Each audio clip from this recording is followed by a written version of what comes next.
ఇక డీటెయిల్స్ చూస్తే తెలంగాణ ముఖ్యమంత్రి రేవంత్ రెడ్డిపై బీజేపీ నేత మల్కాజ్గిరి ఎంపీ ఈటెల రాజేందర్ తీవ్ర వ్యాఖ్యలు చేశారు. ఈ రోజు ఆయన మీడియా సమావేశంలో మాట్లాడుతూ ముచ్చర్లలో ఫార్మసిటీ భూసేకరణ సమయంలో రేవంత్ రెడ్డి మాట్లాడిన మాటలకు హద్దే లేదని, కానీ ఇప్పుడు మాట మార్చుతున్నారని మండిపడ్డారు.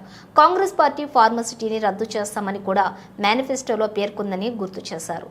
కానీ ఇప్పుడు ఇచ్చిన హామీలనే నెరవేర్చడం లేదని విమర్శించారు. ఫార్మసిటీని రద్దు చేస్తామని ఎన్నికలకు ముందు చెప్పిన కాంగ్రెస్ ఇప్పుడు ప్రజాభిప్రాయానికి వ్యతిరేకంగా కొడంగల్లో ఏర్పాటు చేస్తోందని ఆగ్రహం వ్యక్తం చేశారు. కాంగ్రెస్ ఈ రోజు ప్రజాపాలన సంబరాలు జరుపుకోవడాన్ని చూసి ప్రజలు నవ్వుకుంటున్నారని ఎద్దేవా చేశారు. కాంగ్రెస్ అబద్ధాల పునాదుల మీద రేవంత్ రెడ్డి పాలన కొనసాగిస్తున్నారని వ్యాఖ్యానించారు. ఈ ప్రభుత్వం అన్ని రంగాల్లో విఫలమైందని ప్రజలు కూడా చర్చించుకుంటున్నారని ధ్వజమెత్తారు. గత ప్రభుత్వం ముచ్చెర్లలో ఫార్మసిటీ కోసం 19,000 ఎకరాల భూసేకరణ చేసేందుకు ప్రయత్నించిందన్నారు. అప్పుడే కాంగ్రెస్ ఫార్మసిటీని వ్యతిరేకించిందని గుర్తు చేశారు. ఇప్పుడు ఫోర్త్ సిటీ కోసం రైతుల పొట్ట కొడుతున్నారని ఆగ్రహం వ్యక్తం చేశారు. నేను కూడా ఒక 25 సంవత్సరాలుగా యాక్టివ్ పాలిటిక్స్లో ఉన్నాను. అనేక మంది ముఖ్యమంత్రి చూసాం, మళ్ళీ ఈయన చూస్తున్నాం.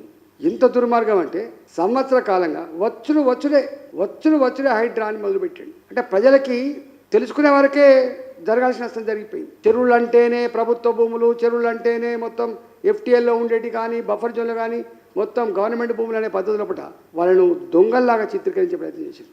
వీళ్ళంతా ఆక్రమించుకొని కట్టుకున్న ఇల్లు, వీళ్ళ వల్లనే హైదరాబాద్కు వరదలు వస్తున్నాయి అని చెప్పేటువంటి ప్రయత్నం చేశారు. కానీ తర్వాత తెలిసింది ఈ భూములని కూడా పట్టా భూములని 50 ఏళ్ళ క్రితం 60 ఏళ్ళ క్రితం వాళ్ళు లేఅవుట్లు చేస్తే కొనుక్కొని కట్టుకున్నటువంటి ఇల్లు అనే విషయం తర్వాత తెలిసింది. ఎక్కడ కూడా ఇల్లీగల్ ఆక్రమించుకున్న భూములు కాదు. ఈవెన్ మూసీలో ఉన్నాయి కూడా. అట్లా అనేక పేదలను కూలగొట్టింది. ఆ వేదన ఇప్పుడు మళ్ళీ చెప్తే అది మళ్ళీ కన్నీళ్ళు వస్తాయి. ఆనాడు హైడ్రాకు బాధ్యులు కొన్నాళ్ళు మాకు ఎవ్వరికి అడగాల్సి అక్కర్లేదు, ఏ కోర్టు మాకు చెప్పాల్సి అక్కర్లేదు, మేము కూలగొట్టు కూడా పోతూనే ఉంటాం, మమ్మల్ని ఎవరు బ్రహ్మదేవుడు కూడా ఆపలేడని చెప్పి ఎంత అహంకారపూరితంగా చేసిండ్రో చూసిండ్రు. అది మొత్తం తెలంగాణ సమాజం అంటుకొని దాన్ని అంటే దాన్ని ఎదురా అయిపోయింది. మళ్ళీ మూసి పడ్డాడు. మూసిలో కూడా మేము అందరం అంటున్నాం, ఎంత దుర్మార్గులు అంటే నర్మదా నది జరగలేదా? జరిగింది. ఇలా నమామి గంగా జరగలేదా? జరుగుతుంది. అట్లనే మూసీ నది కూడా జరగాల్సిందే.